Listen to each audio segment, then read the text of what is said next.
Hello friends, welcome back to Sera creations.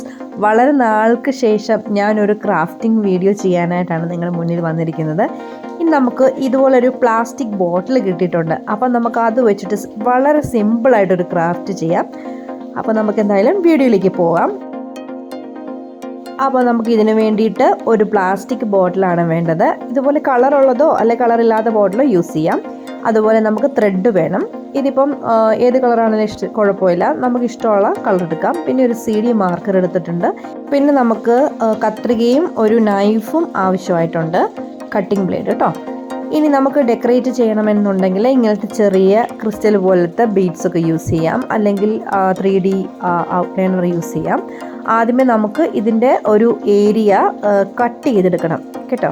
അത് cut ചെയ്തെടുക്കുന്ന വേണ്ടിയിട്ട് ഞാനൊരു ചെറിയൊരു മാർക്ക് കൊടുക്കാനായിട്ട് നമ്മൾ സെല്ലോ ടേപ്പോ എന്തിൽ വെച്ചിട്ടാണെങ്കിലും ഒരു സർക്കിൾ ഷേപ്പിൽ നമുക്ക് കട്ട് ചെയ്തെടുക്കാൻ വേണ്ടിയിട്ട് ഞാനതൊരു റെഫറൻസ് വെച്ചെന്നേ ഉള്ളൂ കേട്ടോ.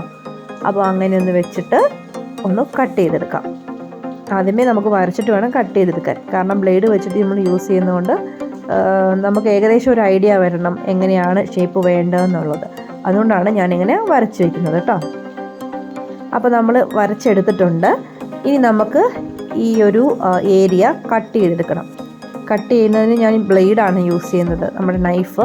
അപ്പം നല്ല ഷാർപ്പായിട്ടുള്ളതാണ്, വളരെയധികം സൂക്ഷിച്ച് വേണം കട്ട് ചെയ്യാൻ. കാരണം പ്ലാസ്റ്റിക് ആയതുകൊണ്ട് ചിലപ്പം പെട്ടെന്ന് തെന്നി കട്ട് ചെയ്ത് പോരാനായിട്ടുള്ള ചാൻസ് ഉണ്ട്. അപ്പോൾ വളരെയധികം സൂക്ഷിച്ച് വേണം ഇത് ചെയ്യാനായിട്ട്. സമയമെടുത്ത് ചെയ്താലും മതി കേട്ടോ, അല്ലെങ്കിൽ നമ്മളത് പെട്ടെന്ന് തെന്നി നമ്മുടെ കയ്യിലേക്ക് കയറി മുറിയാൻ സാധ്യതയുണ്ട്. അപ്പോൾ നമ്മുടെ ആ ഒരു വട്ടത്തിൽ വരച്ചിട്ട് ആ ഔട്ട്ലൈൻ ഞാൻ കട്ട് ഔട്ട് ചെയ്ത് എടുത്തിട്ടുണ്ട്. അപ്പം നമുക്കിത് കട്ട് ചെയ്ത് കിട്ടിയിട്ടുണ്ട് കേട്ടോ. ഇതിൻ്റെ എഡ്ജസും നല്ല ഷാർപ്പായിരിക്കും. അപ്പം കണ്ട് ഇവിടെ ചിലപ്പം കൈമുറിയാനൊക്കെ ഉള്ള ചാൻസ് ഉണ്ട്. അപ്പം വളരെയധികം സൂക്ഷിക്കണം. ഇനി നമ്മുടെ നെക്സ്റ്റ് ടാർഗറ്റ് എന്ന് പറയുന്നത് അടപ്പാണ്. അടപ്പിൽ നമുക്കൊരു ചെറിയൊരു ഹോൾ ഇട്ട് കൊടുക്കണം. അത് കഴിഞ്ഞിട്ട് വേണം നമുക്ക് ഈ ത്രെഡ് നമുക്കതിലേക്ക് പ്ലേസ് ചെയ്യാൻ വേണ്ടിയിട്ട്. അതിന് ഞാൻ കത്രിക യൂസ് ചെയ്തിട്ട് നമ്മുടെ ആ അടപ്പിൻ്റെ മുകളിൽ ഒരു ചെറിയൊരു ഹോള് ഉണ്ടാക്കാൻ പോകണം. അപ്പം നമുക്കൊരു ചെറിയ ഹോൾ അതിലിട്ട് കൊടുക്കാം. അത് പെട്ടെന്ന് തന്നെ ആവുള്ളൂ കേട്ടോ. അപ്പോൾ നമുക്ക് ഹോള് കിട്ടിയിട്ടുണ്ട്. ഇനി അതിൻ്റെ അകത്തെ ആ ഒരു ചെറിയൊരു പ്ലാസ്റ്റിക് ഫ്ലാപ്പ് പോലത്തെ സാധനമുണ്ട്, അതും കൂടി ഒന്ന് റിമൂവ് ചെയ്തിട്ട് അത് നമുക്ക് ആവശ്യമായിട്ടുണ്ട് കേട്ടോ. അത് നമുക്ക് ചെറിയൊരു ഇതിൻ്റെ ഇടയ്ക്ക് നമുക്ക് ഇതിൻ്റെ ഒരു യൂസ് വരുന്നുണ്ട്. അപ്പോൾ നമുക്ക് ആവശ്യമായിട്ടുള്ള നീളത്തിൽ ഒരു ത്രെഡ് എടുത്തിട്ട് ഈ ഹോളിൽ കൂടെ രണ്ടറ്റവും കയറ്റി വിടുക. രണ്ടറ്റവും കയറ്റി വിട്ടിട്ട് നമ്മളതിലേക്ക് വലിച്ചെടുത്തിട്ട് നമ്മൾ മാറ്റി വെച്ചിരിക്കുന്ന ആ ഒരു ചെറിയ ഒരു പ്ലാസ്റ്റിക്കിൻ്റെ ആ സംഭവം ഉണ്ടല്ലോ, അതിൻ്റെ അകത്തു കൂടെയും നമ്മൾ അത് കയറ്റി വിട്ടിട്ട് ഒരു ചെറിയ സിസേഴ്സോ എന്തെങ്കിലും വെച്ചിട്ട് വേണം അത് ഇൻസേർട്ട് ചെയ്ത് കൊടുക്കാനായിട്ട്. അല്ലാതെ അതിന് ചെറിയ ഹോളായതുകൊണ്ട് ഭയങ്കര പാടായിരിക്കും. അപ്പോൾ നമ്മൾ ആ കത്രികയുടെ ആ ഒരു ചുണ്ട് വെച്ചിട്ട് അതിനകത്തോട്ട് നന്നായിട്ട് കണ്ടോ പ്ലേസ് ചെയ്ത് അവിടെ ഒരു നോട്ടിട്ട് കൊടുക്കുക. ഇനി നമ്മളത് 2-3 നോട്ടിട്ട് കൊടുത്താലും കുഴപ്പമില്ല കണ്ടോ. ഇങ്ങനെ ഞാനത് എന്തായാലും ആ ഒരു ഹോളിനേക്കാളും ഒരു 3 ഇരട്ടി വലിപ്പത്തിലാണ് നോട്ടിട്ട് കൊടുത്തേക്കുന്നത്, അത് പെട്ടെന്ന് ചാടി പോകാതിരിക്കാനായിട്ട്. അപ്പം എന്തായാലും നമ്മൾ ആ നോട്ടിട്ട് കൊടുത്തു. ഇനി നമുക്കത് ഇവിടെ പ്ലേസ് ചെയ്യാം കണ്ടോ. അപ്പോൾ അത് റെഡി ആയിട്ടുണ്ട്. ഇനി നമ്മുടെ അടപ്പും കൂടെ വലിച്ച് അതിനകത്തോട്ട് പ്ലേസ് ചെയ്ത് വെച്ച് കൊടുക്കുക. അപ്പോൾ അതവിടെ നന്നായിട്ട് സ്ട്രോങ് ആയിട്ട് ഇരുന്നോളും. ഇനി നമ്മൾ കുപ്പിയുടെ സെയിം പ്ലേസിൽ ഇതിൽ വെച്ച് മുറുക്കി കൊടുക്കുക. അപ്പോൾ അത് ഹാങ് ചെയ്യാനായിട്ടുള്ള ഒരു സംഭവമായിട്ടുണ്ട്. ഇനി നമ്മൾ ചെയ്യാൻ പോകുന്നത് ഇതിൽ ചെറിയ ഒരു ഡെക്കറേഷൻ വർക്കൊക്കെ നമുക്ക് വേണമെങ്കിൽ സൈഡ് വഴിയൊക്കെ ചെയ്യാം, അല്ലെങ്കിൽ നമുക്ക് ചെറിയ സ്റ്റോൺസ് ഒക്കെ വെച്ചിട്ട് അതിൻ്റെ ടോപ്പ് ഭാഗം നന്നായിട്ട് ഡെക്കറേറ്റ് ചെയ്യാം. അപ്പം ഞാനത് ഫെവി ബോണ്ട് വെച്ചിട്ട് നമ്മളെ ആ ഒരു സ്റ്റോൺ അവിടെ പിടിപ്പിക്കാൻ വേണ്ടിയിട്ടുള്ള പരിപാടികളാണ് കേട്ടോ. അപ്പം നമുക്കവിടെ നമ്മുടെ ഇഷ്ടത്തിന് നമുക്ക് എങ്ങനെയാണോ വേണ്ടതിന് സിമ്പിളായിട്ട് ഇങ്ങനെ യൂസ് ചെയ്താൽ മതി എങ്കിൽ നമുക്കങ്ങനെ ചെയ്യാം, അല്ലെങ്കിൽ നമുക്ക് എന്തെങ്കിലും ഡെക്കറേഷൻ ചെയ്യണമെന്നുണ്ടെങ്കിൽ ചെയ്യാം. അപ്പം ഞാനൊരു 2-3 കല്ലൊക്കെ അതിൽ വെച്ച് പിടിപ്പിച്ച് ചെറിയൊരു ഭംഗിയൊക്കെ ആക്കി കൊടുക്കുന്നുണ്ട്. എൻ്റെ കയ്യിൽ ഈ പച്ച കളർ ക്രിസ്റ്റലേ ഉണ്ടായിരുന്നുള്ളൂ, അതുകൊണ്ടാണ്. അല്ലെങ്കിൽ നമുക്ക് വേറെ സിൽവർ കളേഴ്സൊക്കെ വെച്ച് കുറച്ചുകൂടെയൊക്കെ അട്രാക്റ്റീവ് ആക്കാമായിരുന്നു. അപ്പോൾ എന്തായാലും ഈ ഒരു പച്ച കളറ് അപ്പോൾ പച്ചയായിട്ട് മാച്ചിങ് ആയിട്ട് ഇരുന്നുള്ളൂ എന്ന് ഓർത്തിട്ടാണ് അതങ്ങനെ ചെയ്യുന്നത് കേട്ടോ. ഇനി നമുക്ക് പക്ഷെ ഒരു എടുപ്പ് വരുന്നില്ല ആ ഒരു പച്ച കളർ. അപ്പോൾ നമ്മുടെ കയ്യിൽ ഒരു സിൽവർ കളറ് ചെറിയ ഡ്രോപ്സ് പോലത്തെ ക്രിസ്റ്റൽസ് ഉണ്ട്, അതും കൂടെ ഒന്ന് വെച്ച് കൊടുക്കുമ്പോഴത്തേക്ക് ഒരു ചെറിയ എടുപ്പും കൂടി കിട്ടുമല്ലോ. അപ്പോൾ എന്തായാലും ഞാൻ അതും കൂടെ ഒന്ന് വെച്ച് കൊടുത്തു.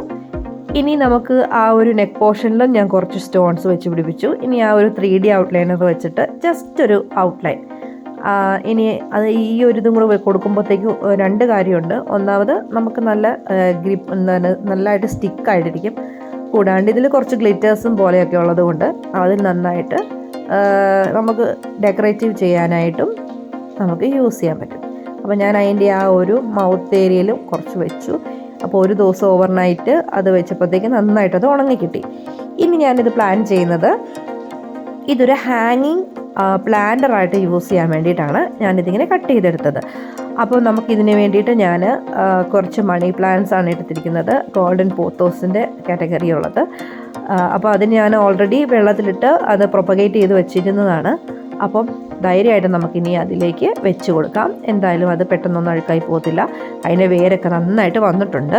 അപ്പം ഞാൻ അതിൽ നന്നായിട്ട് പ്ലേസ് ചെയ്ത് കൊടുക്കുക. ഇനി അഥവാ നീളമുള്ള ചെടിയാണെങ്കിൽ ഒരു ചെറിയ സ്റ്റോണും കൂടെ അതിൽ വെച്ച് കഴിഞ്ഞാൽ അതവിടെ നന്നായിട്ട് ഫിക്സ് ആയിട്ടിരുന്നോളും. ഇപ്പം അത്യാവശ്യം നല്ല വേരൊക്കെ വന്നിട്ടുള്ളത് കൊണ്ട് അവിടെ നന്നായിട്ടത് പിടിച്ചിരുന്നോളും. ഇനി അതിനകത്ത് നമുക്ക് ആവശ്യമായിട്ട് ചെടിക്ക് ആവശ്യമായിട്ടുള്ള വെള്ളം കൂടി അങ്ങ് ഒഴിച്ചു കൊടുത്താൽ നമ്മുടെ സിമ്പിൾ ക്രാഫ്റ്റ് കഴിഞ്ഞു. അതുപോലെ നമുക്ക് അടിപൊളി ഒരു സൂപ്പർ പ്ലാന്ററും കിട്ടി. ഇത് നമുക്ക് അധികം വെയിറ്റ് ഇല്ലാത്ത കൊണ്ട് ചെറിയ ഇതിലൊക്കെ നമുക്ക് തൂക്കിയിടാം കേട്ടോ.